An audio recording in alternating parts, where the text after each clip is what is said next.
What's going on, guys? My name is Kyle with Next Generation Sports Cards, back with another video for you guys today. And today we are breaking down why I think comping cards is suggestive. It's just giving you data on the sales, and it is not the actual true value of the card. So I've been doing sports cards a little bit more serious over the last year to 2 years here. And I think I've gotten a little bit more comfortable with, buying. I used to be uncomfortable buying cards at like $100 plus. And I've slowly been buying those cards, and now I'm more comfortable there. And I've worked up my way to like $250 cards, got comfortable buying in that range. $500 cards, got comfortable buying in that range. I've gotten all the way up to about a $1,000 card.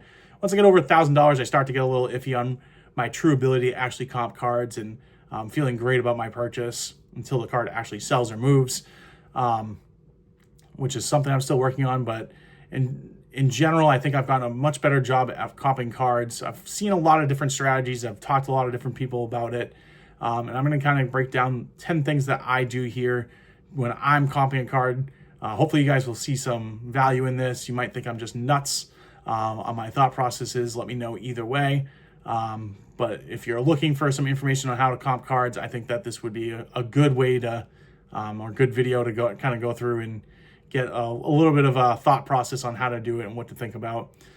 Starting off super general. So how do you comp your cards? eBay, I think, is the most popular thing. It's free. You get 90 days worth of data. The data is great. If you click on it, you can see multiple pictures of the card. You can see descriptions. So, you see a low comp, it might be because there's a corner ding that you can clearly see in the a photo, where it's zoomed in on like the fifth photo. Or you might see that there's a line print on the card or something like that. So it gives you a little bit more information there. You can also read the description, and the seller might put, hey, this card has a print line on it. So you might see lower sales and be able to really justify why those lower sales are there. And I think that information is great. The downfall, obviously, is only 90 days worth of data. You can only see 90 days worth of sales. So cards that sell a little bit more infrequent, I think, are harder to comp. eBay also won't give you, at all times, won't give you that there was an offer made. I've sold a card I know before where it said, I'm just going to use examples here, but let's say I put the card up for $80. I took an offer for $50. It still marked that card as being sold for $80 instead of the $50 that it truly sold for when you looked at the comps afterwards. So it can give you some false data. I think eBay is great if it's going to be a card that sells often. So it doesn't even have to be a small card. It might be the Drake May's hot right now. So it might be his Prism base or his Prism silver that's selling every day to maybe up to a couple times a day. Or it could be as high as like a downtown that is going to be selling multiple times in a week, probably even once a day, to be honest, on a lot of those kind of cards. You're going to get enough data from those sales where you'll be able to justify what the true value of the card is. But if you're getting into like lower numbered cards or cards that are a little bit more rare, maybe cards with big chunky patches in there that are a little bit different than, the normal variant of the card, you might not get as many sales on there, and it's a little bit harder to comp it with eBay. And that's why I think you need to get, if you're looking to do it in more infrequent cards, which I think you're going to have higher profit margins on, or if you're looking to make it more of a business, you got to pay for one of the services. I use Card Ladder. I think it's $15 a month. There's other ones. There's Market Movers. There's all sorts of different ways to subscription services that pull in data from multiple sources of sales and put it all into one nice little package for you. Card Ladder, it's a little bit more general. So when I click on the sale, I see, a picture of the card. I see what it sold for. They do tell me where it sold, who sold it, how much feedback they had, whether it was an auction or a fixed price, which is all great data for you. But you do miss out on that ability to see like the description of the card, or unless they've put like read in the description, or if they put defect or something in there, you might miss something like the print line or something along those lines. But it does give you a much bigger database, so you can go back multiple years with Card Ladder, and you're going to get more sales, more information on the trajectory of a card, let's say. So I think that's a huge thing. One thing that this is one example where I think Card Ladder was a big key for me. So basic card here. This is Julio Rodriguez, 2022 Topps Gold Label. This is a Class E, Class 3 red. This is numbered to 25. So as you can see, this person had it stickered for $45. when I made this purchase. I'm going to pull up the sales for you when I saw this. So I think I bought this back in July. And if you look at this card, it had one sale. I would have been able to see one sale on eBay for $50.75. June 28th it sold. So I would have that data. I could see that it was an SGC9, so I'd put that probably around the same price as raw. And I have an 8.5 PSA. I would value those at the same. So I had $50.75. At that time, $50.75 card. But having Card Ladder, I can go and look a little bit further back, and I can see a year before that, card sold for $56.99. It was a PSA 9. Okay, same value, I would say. But then you get into when Julio Rodriguez was the talk of the town. He was obviously the big rookie that year. He had the biggest hype. Cards for him are never going to get this high again, but I can see that Raw was selling for $249 on June 8th. April 16th sold for $215, $247, $100, and $236 all in a row. So you had the 24th, the 25th, and 26th, which is interesting to have a $100 sale in between there. So I would look at that something was wrong with that. This person grossly underpriced that card. It was a fixed price. But you can kind of get an idea that when Julio was hot, it was $250 to $200 card, let's say, all day long. Is that card ever going to be a $200 card again? No. But when I bought this card, did I think that there's a chance it might be a $100 card again? I think so. And that's exactly what I did. I put mine up for $100, especially when they were in the playoffs. I had it in like a bucket that I just put some players like prospects in there that I'm hoping will go off, or, it holds a lot of my second string quarterbacks, my Mac Jones, those kind of people sit in there and wait to hopefully go off. And then once they do, I pull them out, put them on my eBay for a premium and hope that they sell. So I pulled this out and I put it up for $100. This card did not sell during the playoff push. The Mariners were doing pretty well. I was hoping that they would advance, beat the Blue Jays, which they did not. But you can see, even after that, this card sold raw for $70. So its value went up. You can see a push there, and based off the data I had from Card Ladder, I could see that this has potential to go back up. I mean, you could use also common sense and know that Julio Rodriguez is someone that you can kind of prospect to go back up. Is he, as I said, is he ever going to be a $200 card again? No. $100 card? Maybe. I put mine up for $100. It didn't sell. Probably was a $70 sale. If he made the World Series, maybe it was a $100 card. I'm going to hold on to it. I'll probably wait for the off season to go through, and then you'll get the hype of the regular season coming back, and his value might go back up to that $70 mark again. I bought it, as you could see, for I think $45. I know I got a deal on this. I can't remember if it was 90% that I paid on it, or if I got it for like an 85% deal there. But that's the kind of value that you can kind of get when you're using like a Card Ladder service. You can get more data from like when the card was at its hype. You can also see like what's it selling for in the off season, what's it selling for in the season. And you can get kind of values on that as well. You got to think about it though. You got to go back to, okay, how was he playing last year? It sold in June. Was he hyped in June? And then when it sold in September, were the Mariners out of it the last year, or was there still relevance, still some hype to them? So be a little careful on that aspect. Another thing I hear a lot about is the last sale. The last sale was XYZ. The last sale was this. And that's how they comp a card. I think that's nuts. Unless you're getting a card that the last sale was $100 and then it sold 3 years ago for $500, fine. Or it sold for $4 3 years ago and today it's a $250 card, okay, fine. Like, last sale has to be a huge gap in between where there's a lot of different variables that could happen, and that old sale maybe isn't really valued at anything anymore. That's the only time I think that's really acceptable. I'm going to use this example. This actually worked out in my favor. I ended up buying this Jackson Chourio 2024 Topps Chrome Gilded PSA 10 here. This card when I bought this card, it was sometime after May 3rd, because this was the last comp that was there. The person told me it last sold was $173.17.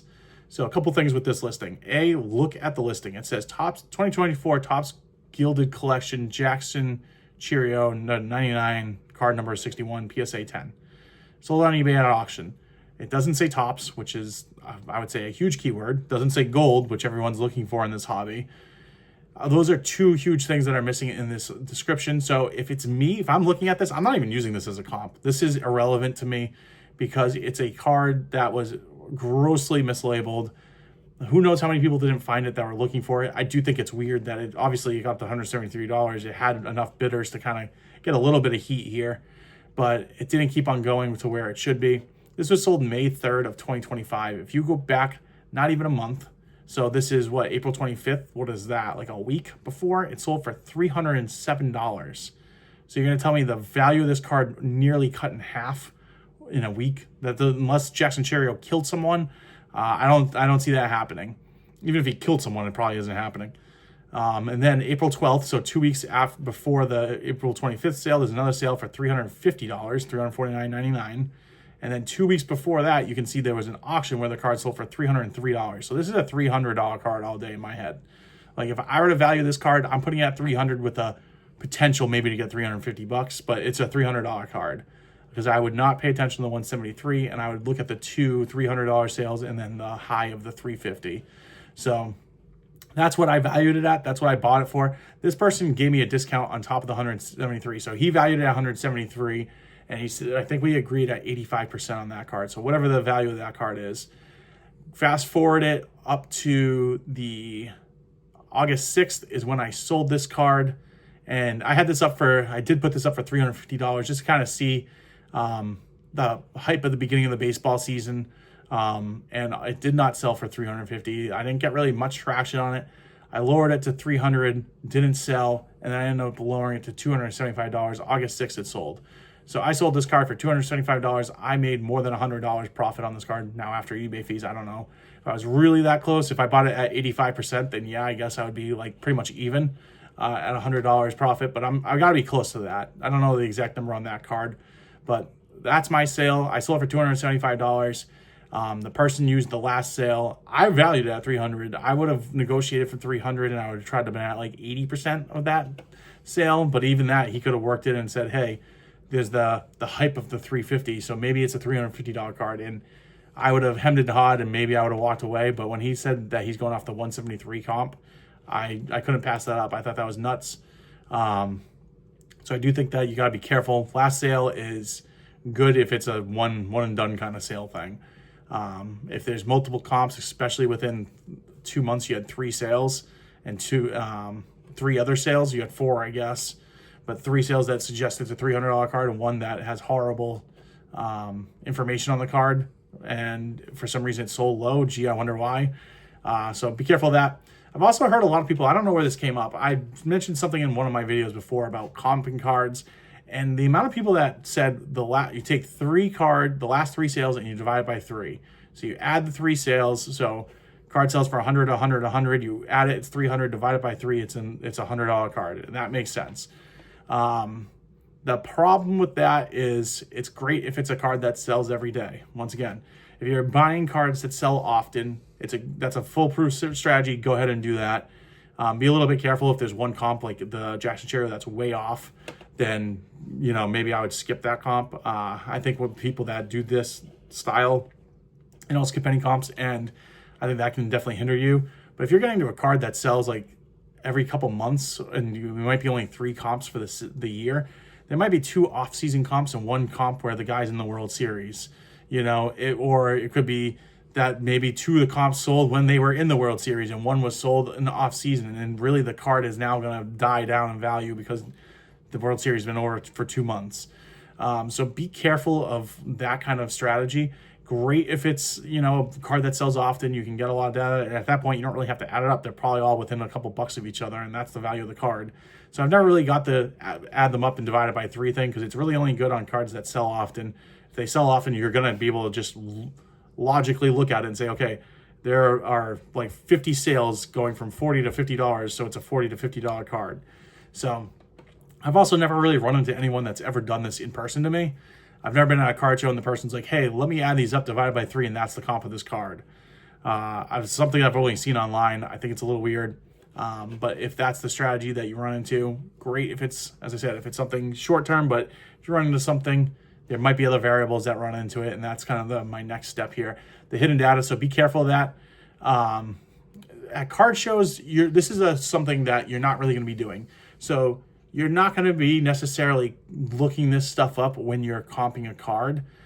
And that's why I think, especially at card shows, you got to develop relationships with people. You have to trust people, because if you get the people I go to, I would say there's probably about 5 people I like to go buy from, because they will tell me a condition of cards. So if there's a corner ding, they'll give it to me and be like, hey, you're going to love this card, but just so you know, this is the thing with it.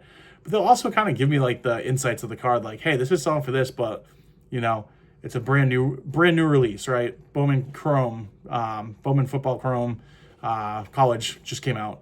All those cards right now, if you look at the comps on them, are going to be 10 times higher than what they're going to sell for in 3 weeks, because it's a brand new release. So if you're comping the card there at the show, it's going to be a higher sale. You're going to see great sales. You're going to buy it, and in 2 weeks, the rug's going to be pulled out from underneath you. So knowing that kind of stuff is just something you're going to have to pay attention to. And this is something that I think you need to do when you're really getting into a card that's out of your comfort range. In the beginning of the video, I mentioned I was uncomfortable buying cards at 100. Now I'm uncomfortable buying cards at 1,000. I will buy a $100 card pretty easily now. Like I don't think about it too much. I'm pretty comfortable with what I'm buying. I kind of understand what I want, and I don't have any problems buying $100. It's actually the wheelhouse that I'm really looking. I want to be in that $100 to $250 card range is ideally what I'm looking to buy. Cards that are like at that $1,000 range, I bought 3 of those before, and I've only won on 1 of them. So, I'm still getting the nuances of buying higher end. I'm learning more of that and like how to get into that realm. But you got to just be careful. Think about that data. Also, how's the player performing? Is it in season, out of season? Are they injured? Are they injury prone?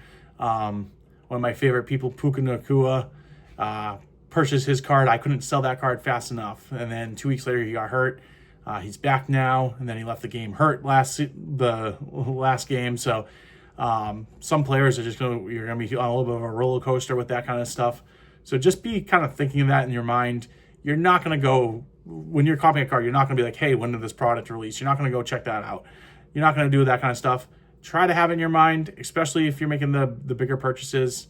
But I think that's one thing that people overlook a lot. What's available for sale? Look it up on eBay. Especially, once again, the cards that you're not super familiar with, or cards that you're buying that's out of your comfort range. If I buy a $10 card, am I going to look up and see if there's anything available on eBay? No, I'm just going to buy it if I think that it's a good value. There might be 6 of them for $8, on eBay, and you end up going home looking at it, and maybe it's just not worth it. But I'll still put it up and just see if it eventually sells. But those are cards that are, I'm comfortable at that. If I have a $3 loss, that's fine. If I'm buying a $1,000 card and, I can see that there's one for $750, well, what's wrong with that $750 card? Is there anything wrong with that comp? Is there anything wrong, or a listing? Is there anything wrong with the physical card itself? So if not, then this card's probably not a $750 card anymore. So what happened? Was it a one-off sale, that kind of stuff? So I would say, once again, one of those areas where if you're a little out of your comfort range, that's when you have to do that. Where did the cards sell? So there's different platforms. If you're using Card Ladder, you're going to get different platforms. Some like eBay, especially on lower end stuff, is what I look for. If I see some of the other places, I might look at the comp and kind of throw it out in my mind. It's still something you got to look at. You got to look at all the data, but I try not to go too much off maybe another sale because maybe it had less eyeballs on it, kind of thing.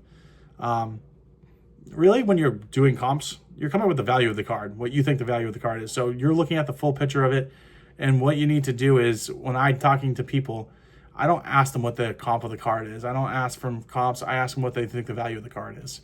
So I use comps to come up with the value of the card when I have what I think my value is, because maybe the person's injury prone. Maybe the person's now newly injured. There might be 3 comps that say it's $100, but the guy just broke his leg. Like Jaden Daniels, for instance, this season, having some severe issues being on the field. There might be 3 card sales at $100, but really now he's probably at that $80 to $75, maybe $60 range, So you got to take that in consideration. You're coming with the value. So you need to come up with your value. The dealer needs to come up with their value. Once you guys both do that, you got to respect their opinion. So I see so often where I value the card at 100, you might value the card at 150, and then for some reason I'm going to try to persuade you to make the card a $100 card. It's just not going to happen. There are times where I'll just tell someone like, hey, thanks so much for your time. I think I'm going to pass on it. And then they come back and like, oh, well, what are you thinking? What are you valuing at? And I'll tell them like, I would put it at a $100 card, and I don't want to pay $100. I want to be at like 85% of that card, or I want to be at 90% of that card, or 70% of that card, depending on whatever you're trying to pay for the card. That's irrelevant. But you got to come up with that, what you value it at. And if they can come down to your value, great, but don't like force it on people. I think that people are always like I've had people even tell me, I have a Amon-Ra St. Brown 101 Shield patch card, and I had an offer for $500. I'm into the card for $400. If I sell it on eBay at $500, I'm pretty much breaking even. I want to make a little bit of money on this card. It's a card I really like. I think it's awesome. I'm happy to have it in my collection. I'm going to sell it when I make some money on it. I think it up for like $650. There's a sale of a Nike swoosh, same exact card the year before. It's a Nike swoosh little like laundry tag patch, where I have the shield. I think the shield's a better patch in my opinion. And mine's graded SGC 95. That one was raw, and that one sold for $650. So that's my comp. I'm putting it at $650. I've had someone tell me that I'm wrong. It's $250. This person knows everything about comping. And yet when you're forcing it on and trying to make a deal happen, you're going to make the person that's selling the card just shut down. They don't care. So be careful with that. You got to respect the person and whatever they value the card at. If they don't value the card the same way you do, you're not going to get the deal. Just let it go. Don't lie about your comps. So this happened to me recently. I was selling a Vladimir Guerrero Jr. Number to 35. It's an autograph rookie. The most recent comp had sold, I think I can actually pull this one up on the screen for you guys here. Let's see. Yep. So the most recent one, when I was doing this, sold for $70. This was a base version of it. Mine was numbered to 35. So the base version sold for 70. We had a number to 125 sold for 60, and then the one that really kicked in, and then we had a 149 that sold for 102. Mine's out of 35. I was asking $100. The person asked me if I could do any better. This was during Game 7, literally during Game 7 of the World Series, and it was near the end of the game while we were negotiating. It was actually the extra innings where Vladdy got a double, and we're trying to come up with a price. And the person kept on asking me the lowest, which I kind of left off this list, but I say don't ask people their lowest. You don't go to a car dealership and tell the car dealer, hey, what's your lowest? And they're like, hey, I'll give you this card for this dirt cheap. It just doesn't happen. It's not a lowest. Come in with an offer. That's my personal opinion. Obviously, the lowest thing works because people keep on doing it. But I think that you should have some sort of offer you're going to do. But we were talking about it, and the person came up to me and said, hey, this Vladimir Guerrero Jr., number 13 out of 25, sold for $60 with an offer taken. And I was like, oh, okay, that's interesting. I was like, the comp I see for that card sold for $122.52 at an auction. And they said, no, it sold for $60, best offer taken. I was just like, okay, well, like we don't agree on the value, so I moved on. And then I was thinking about it. I was trying to look into it a little bit more, and I asked the person, I was like, where'd you get that comp? Because they said that I showed them the thing of Card Ladder. I said, this is what I have. Like, where'd you get your comp from? And they said, I got it from eBay. I was like, eBay, that's interesting. And then they sent me a screenshot of what they were looking at. So this card, number 25, sold October 31st, so most recent sale of this exact card, sold for $122.52. This person sent me a screenshot of that card selling back on August 6th, 2025, and it ended up selling for $45. That was the listing they were talking about. So this card sold, and the person bought it and flipped it. So, and it went from $45 card, so August 6th, and it tripled in value to a $122 card. So I think that, and then the next day they came back and they offered me $85 for the card. At that point, I just kind of had a stale taste in my mouth. I thought that they were being a little shady, trying to pull something over, hoping I wouldn't see the date or something weird. They said that And when I asked them why they used that comp, they just didn't answer it and then kept on asking about the $85 value. So I think they were trying to pull something over on me. At that point, I didn't want to do it, but people check the comps. People are going to check what we're doing, and that's one of my biggest thing. Like, I come up with the value of the card, I try to match your value of the card, and then we can negotiate percentage, right? That's how I like to do my deals. I like to, when I talk to someone, I want to give them like, okay, let's find out what you value the card at, what I value the card at. Do we agree? And if we agree on the card, then we can agree on percentage. We can work that out. That's the negotiation. It's not so much, the comps or that kind of stuff. Like, we can see that. Everyone can see that data. And the last thing, I'm going to steal this from another YouTuber that I like to watch, Clever Cubing Cards. And he always says that a card will sell for whatever someone is willing to pay. So you got to think, when you're doing your comp overall, would you pay for this? Would someone pay for this? What's the rarity? What's the value add to it? You see these people on Whatnot all the time that sell cards for crazy money. $5 cards for $15. People are paying for the experience. People are paying to buy cards from certain people. If you watch a lot of YouTube card content, you'll see people that wait in these lines for some of these bigger YouTubers where they just want to make a deal with that person. It's the experience. It's the person. If you build the relationship, you're going to get more money for it. I bought a Jaden Daniels card for $1,500. That card, I would be surprised if I could get $500 for right now. And when I bought it, I knew it was probably a bad buy. I knew there could be some upside if he played. I thought the Commanders had a chance to go 6-0 this season, and my goal was to sell it within week 7 or 8 if they were 6-0. Obviously, that did not come to fruition. I knew there was huge risk for it to go way down. However, I had already done 2 deals with this vendor, and the first deal, I spent $1,000. I almost sold everything that I spent that $1,000 on for $3,000. Very rarely are you going to make a deal where you're more than doubling your money. In the card market, obviously we deal with slim margins. A lot of times you're going from 10-20% is like considered good. So to be able to do that with my first deal, and my second deal was just as good. I think I bought $550 and I sold everything for $1,500. So I had a great deal with it. It was a card he wanted to move. I'm willing to take that. I essentially put that in the last 2 lots. I added the 2 lots, made that a third lot essentially. And I was still up a couple $1,000. So couldn't be any more happy to purchase that card. He got out of a card he wanted to get out of. He made some money. It was actually something that he bought into a break and won. So we kept our relationship going, and I went to a card show probably a month or 2 ago. It's got to be 2 months at this point. And he knows I like to buy chunky patches, some, nice color, logos, stuff like that, especially the 90s players. And he pulled out, I think it was 8 basketball cards. There are all these beautiful patches. He said it's $200.